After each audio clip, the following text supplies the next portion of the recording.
રાધનપુરમાં દારૂની હેરાફેરી માટે બુટલેગરોએ નવો ગજબનો કિમિયો અજમાવ્યો. ખેતીના ઉપયોગમાં લેવાતા થ્રેસરનો ઉપયોગ કર્યો. થ્રેસરમાં ગુપ્તખાનું બનાવી 2 લાખથી વધુનો 660 બોટલ વિદેશી દારૂ ઝડપ્યો.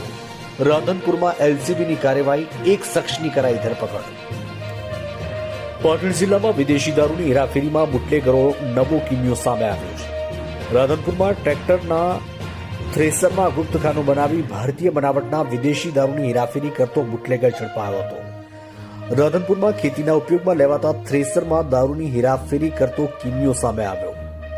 રાધનપુર પોલીસ સ્ટેશન વિસ્તારમાંથી થ્રેસરમાં ગુપ્તખાનું બનાવી ભારતીય બનાવટની વિદેશી દારૂની હેરાફેરી કરતા કુલ બોટલ નંગ 660 જેની કિંમત રૂપિયા 2,92,744 નો વિદેશી દારૂ ભરેલ ટ્રેક્ટર સાથેનું થ્રેસર પકડી પાડતી એલસીબી પાટણને લોકોએ બિરદાવી હતી. રાધનપુરમાં દારૂની હેરાફેરી માટે બુટલેગરોએ નવી ટેકનોલોજી અપનાવી હતી.